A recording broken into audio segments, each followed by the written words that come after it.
Welcome to Comet Computer Private Limited, e-learning program of ticketing tool for L1 IT support. We are discussing about incident management, incident ticket creation using a JIRA service management tool, how to open the tool and how to create the tickets we have seen. In the part one, we have tried creating multiple tickets and understand how the ticket is being created. Now, the ticket workflow, starting from ticket creation, assigning, pending, that workflow we have to see. So in this part two, we'll discuss about different stages of a ticket and how the ticket is being moved to different stages. So we are in the console of Jira Service Management tool. So I have already created a project called CCPL ITSM project. So this can be used for single project or multiple project, customized for various other teams also. Org-wide, they'll have a single tool, but still within the organization, we are supporting different customers. So for each customer, you wanted to have separate project wise, you can have it. So that kind of customization is also available with the Jira Service Management tool. Now we are going to work with creating incidents and seeing the stages of the ticket. Because in part one, we have seen how to create incidents, various incidents, and providing the description and all. Now we are in part two, we'll see the different stages of tickets. So I'm selecting the project and we have to choose the issue type. What is the issue we are going to uh, work for?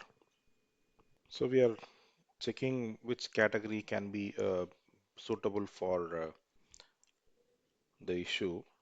So it is going to be for system incident. We are working on the incident ticket creation, right? So what I'm doing, taking a printer as an issue. Printer stopped working. Generally, in your office you have printers, right? So it was printing till yesterday. Today morning we are coming to office and the printer is not printing. So we are creating an incident ticket. So incident management definition is that only, right? So restoration of the service as quickly as possible. They have to do it. There is an interruption. So we have to go for creating the incident ticket. Giving the details, we are unable to take printouts. We wanted to be very specific so that we can get a quick help. If we blindly say printer, immediately they'll ask which printer, which floor printer, right side or left side, which wing. So all those details they'll be asking. Instead, the user can give the complete details so that analyst can reach the device easier and quicker. So as far as possible, while creating tickets, try to give more information so that the analyst can understand the issue and work on the issue. Now, first stage is creating the ticket. So whoever is impacted. If you see the real time, they are trying to simplify the ticket creation also. Just by giving the chat, you can create a ticket, or by calling the service desk, you can create a ticket. Now, this is also one of the method in creating the ticket. User can log into the ticketing portal and they can create a ticket.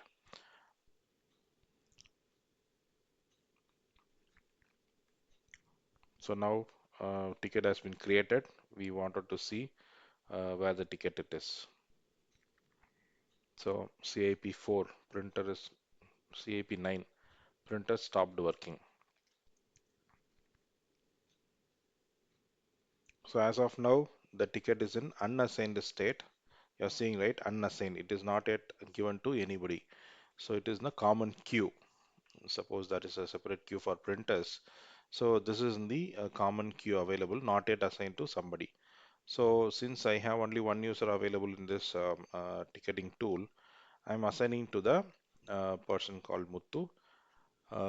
So in case of real time, you'll get a list of associates to whom you wanted to assign. Maybe based on the shift, based on the availability of the resource, the queue manager will assign the ticket to the analyst.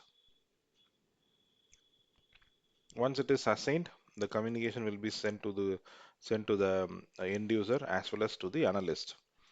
In this case, Muthu will be receiving the mail communication mentioning that so and so ticket has been assigned, incident ticket has been assigned. So we always recommend the engineers, associates, analysts to check the queue for every 10 minutes or 15 minutes. You wanted to add an internal note or a reply to customer, you can do it here. The comment section is available here. So you wanted additional information or you wanted to communicate to the next shift engineer. So this internal note will not be visible to the um, end user. Okay. So this will be visible only for the analyst, other person in the shift. Suppose your shift is completed and you are handing over the tickets to other person in the shift. So this internal note is very much required because he must know what is the troubleshooting you have done and what are the activity you have performed in the particular printer or particular issue. Then only he can continue with that. Otherwise, no, the new analyst will start doing it from the scratch. So entire time, whatever he spent, the analyst one spent, it will be wasted by the analyst too. So always try to capture all the details, whatever you are doing, and pass on the information to the next set of people so that they will continue the troubleshooting. User will get frustrated if suppose the second analyst is going and asking the user from the scratch, what is the issue, when it has occurred. So user will say, boss, I already told the first person, you are the second person, you are coming and asking again. And suppose the third person is also coming and asking the same information from the scratch, definitely user will go for escalating the issue to the manager or to the senior persons. Because without checking the ticket, people are coming and asking, the user is not the right option. So it is always suggested to maintain the internal work note so that other shift engineers will be aware of the particular ticket. So all this thing done by the queue manager. So one of the team lead will be doing all this activity. Now reply to the customer. So you wanted to give the reply, you can give it. I'm just checking what is the urgency of the ticket. I'm making the change to medium because printer is not working for only one person. It is not the issue for all the others. Okay. So it will be severity 3 or 4 also. Now it is not in pending. So moving on.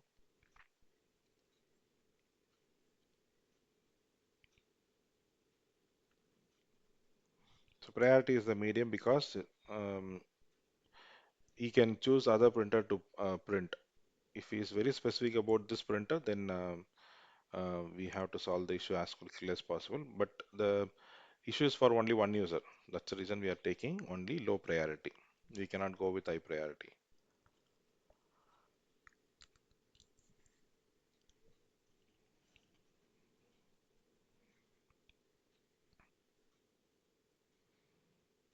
Now this can be considered as a response to the user.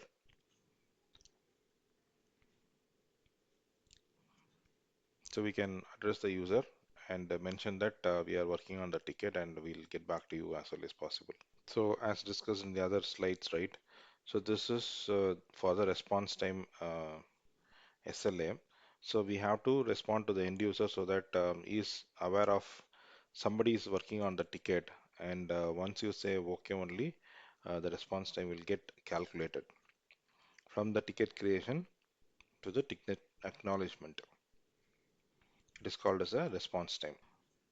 So information has to be passed on to the uh, end user.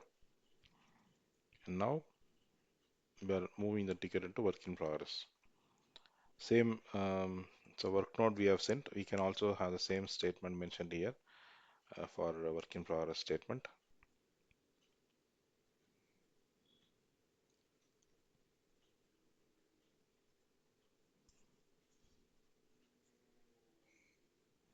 So we are saying that your ticket is taken for support, and our engineer will come and solve the problem.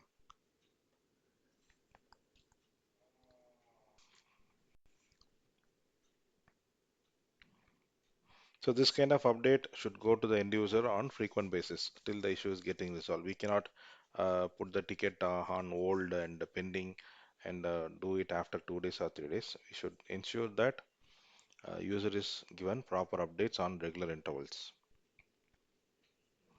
Now the ticket moved to work in progress. So the next stage we can move it to pending if there is any requirement, or we can go ahead with the resolution state. It's not that you have to put the ticket in pending, then only you can touch the closure resolution state. If there is no other reason for putting in pending, we can directly close the ticket. Why we have to wait for it? So pending, I'm just searching for the reason. What is the reason we can give based on the actual scenario? We should use the pending reasons as genuine, because once you put the ticket in pending, the SLA clock will stop for the ticket. So normally some people will misuse it. They wanted to do other activities and not the ticket activity. So they will put the ticket in pending so that SLA clock will not run. In the end of the day, they will open the ticket and they will provide some update and again put the ticket in pending.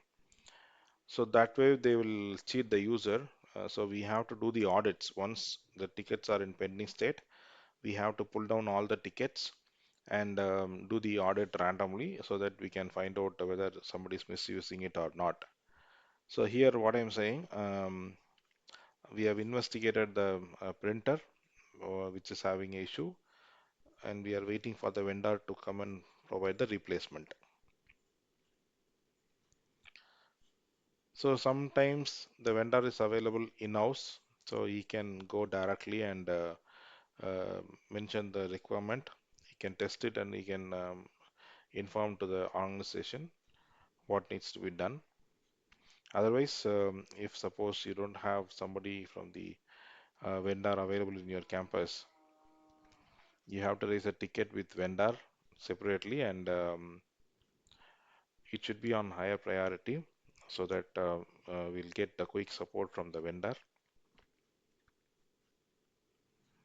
And we found that for this particular printer, optical sensor is having a problem.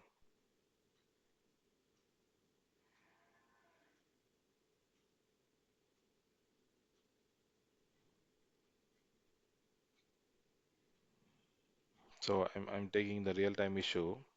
Printer sensor is broken because of the manhandling of the printer. Somebody opened the tray and closed the tray faster, so the sensors may get damaged. Because of that, we are not able to use the printer. So we are saying that there is a problem in the sensor, and because of which printer is not able to take print of papers and printout is not coming. And as soon as we identify the problem, we have raised the issue with the vendor, and vendor is arranging for the spare parts for the printer. And once it is available, sometimes they will come and fix it, or they will send the parts alone. We have to go and fix the printer. We are providing justification why the ticket is kept on pending. This is the best practice.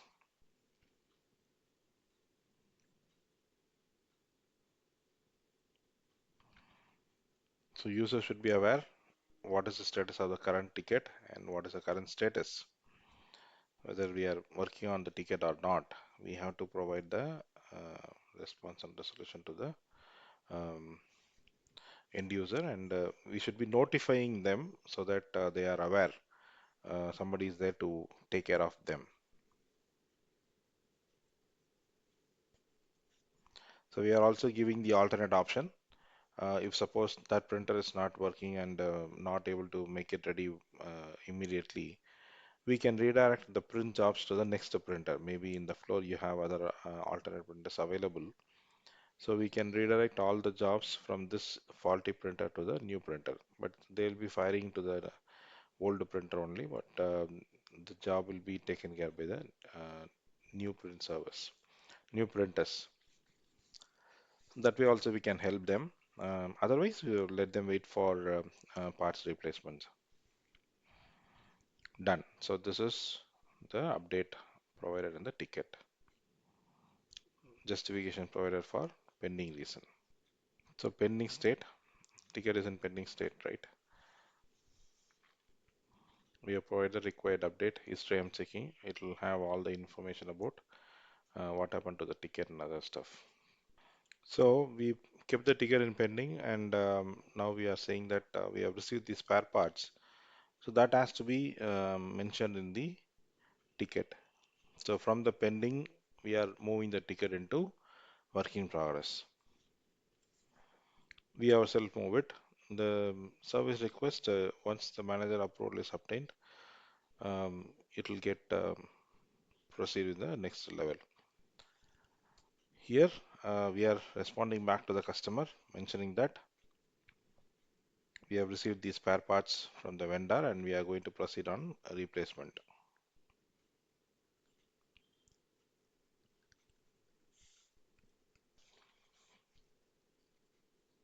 So this is the interim update. And one more thing, we are changing the status from work in progress to, pending to work in progress.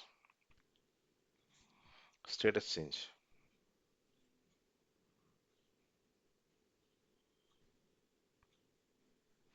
Now the parts has been fixed. We have got a confirmation from the printer vendor, and we are checking with the user whether it is working fine or not. They'll do a test job from the disk and see whether they are able to fire the print jobs. So now it is being success, so we are taking resolution done and resolution, right? So we are updating the end user that issue is fixed and we are closing the ticket. We are resolving the ticket. We are asking the user whether the issue is resolved or not. From your side, check and confirm. The user will do a test print from the print system desktop or laptop, and they'll confirm whether the issue is fixed or not. So from our side, we'll do a resolution, and from the end user side, they have to do a closure. Okay, so then only the ticket will get closed permanently.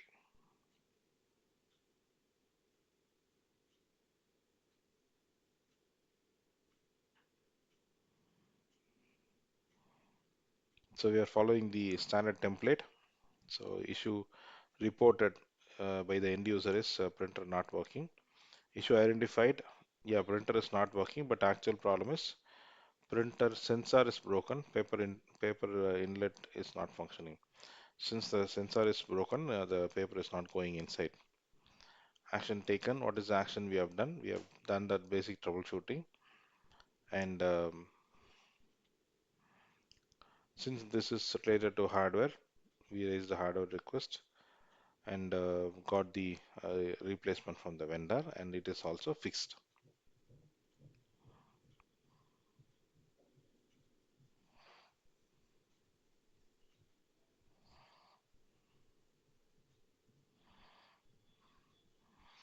So we are getting the confirmation from the user over the phone or mail or chat that the specific printer is working fine or not.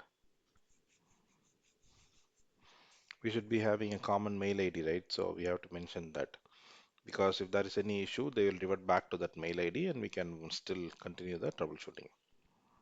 That's a general idea of giving the mail ID. Contact number, we will not give our mobile number. If there is any common number available, we can share it. Otherwise, we can give the toll-free or extension number. So this comes to the completion of ticket. So it is in the completed state and the ticket is in resolved condition, not the closed one. So once the user confirms, analyst can close it based on the issue or performance for the end user. So as soon as you close the ticket will be moved out of your live dashboard. Um, that will help us to monitor the tickets. So this access will be given to all the analysts to view the dashboard. They can view their queue and they can perform the operations based on the queue. So for that only they have been given access to the tool, ticketing tool. So with this, we are coming to the conclusion of this part, incident ticket creation, where we have seen from ticket creating, assignment, and work in progress, pending, and then closure of it. So hope this is clear on creating incident tickets. So this will be helpful for if you are getting into the organization where you are having a ticketing tool, and you can easily capture the requirement and provide the service to the organization. Thank you very much.